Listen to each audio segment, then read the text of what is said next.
Hello, guys. So I was asked, why do people consider Blade trash while they consider Van an actually very powerful striker? So they're actually much easier to compare than one would think because they're both thunder, they're both utility, and logically you'd both be running them with Guinevere Ace and Kurapila in front line and maybe a Luca if you're running a four-man front. So under that assumption, everything's going to be basically the same. We're waiting there to have 100% penetration. We're waiting them to have some decently high passes. So why do people say Blade is bad when Vann is good? So and already we're just going to look at a difference in skill. We don't care about the aces, about the placement for this. What's going to really matter is the difference in damage output. So first of all, if we look at the active of Blade, it's increased attack power by 25% and critical rate by 25%. Now you need to realize that attack power is actually not the best thing to buff. I mean, 25% is not bad, but it doesn't really block DR. So I would say knowing that stones and other things are going to be affecting attack power, and attack power multipliers do not affect passes, it already isn't the best kind of buff. Well, in comparison, Vann has critical damage, which is something that is going to be affecting passes. So right there, you already have a very big difference. It's in the value of the second part of the active.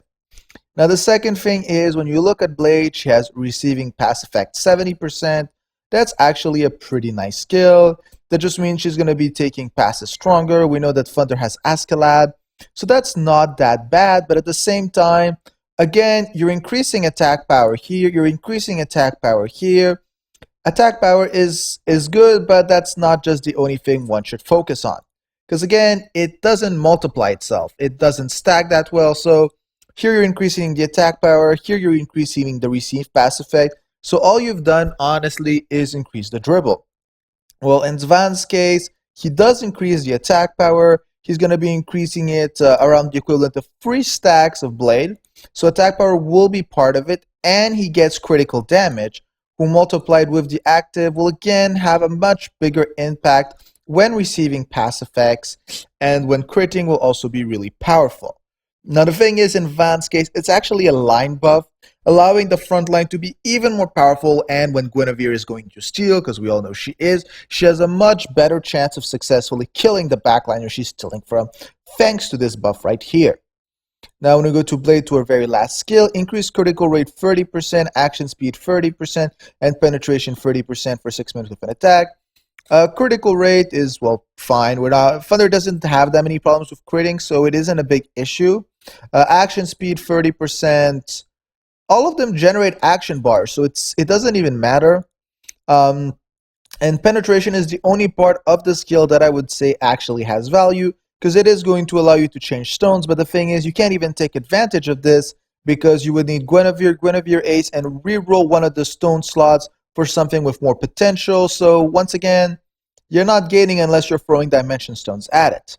It is true that in Vann's case, he does have recovery of action time. It's a bit weaker, except it's minute-based. So unlike Blade, even if you're not on the line, he can be at 100% action bar when he gets back to the line, while Blade requires a shot.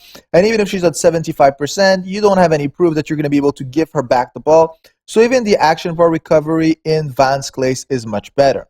And he has crit rate and reflex. So again, that other skill didn't really have a big difference. The difference is that Vann is going to require putting Blade. So in the end, why is Vann better than Blade? Well, Blade sounds good on paper, but all that she relies on is increasing attack power, and she increases crit rate. But the thing is, at the end of the day, she has no critical damage buffer. So having so much increase in crit rate in 2 skills for something you're not even going to be using really is already pretty bad. And as I said earlier, increasing attack power is much weaker than increasing critical damage. Increasing receiving pass effect does require that you're receiving active passes for this to be good. And I mean, Thunder does kind of run usually 2 front passers, so it can be done. But even then, you're going to need the shot to stack, so it's not going to be as great. The recovering action bar is not the greatest idea.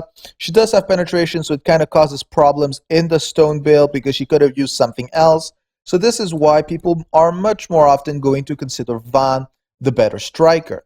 Of course, Vann does require to crit to be good. If he doesn't crit, for him, it's a much bigger issue. But as long as Vann is critting, he will be doing a bigger output of damage.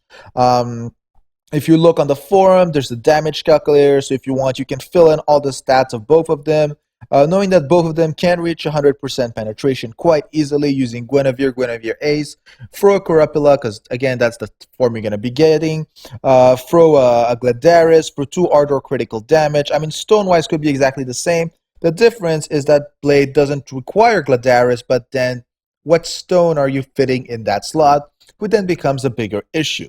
So sadly, Blade is not as good as Vann, as you might have noticed from League. And of course, Leventor is in a whole new different league, but he's a legendary, so we're not going to be comparing that right here. So if this helps whoever asked the question understand the difference, and if they have any more questions, just put it down in the description. Also, Corrupula, Chains of Vann, little bonus.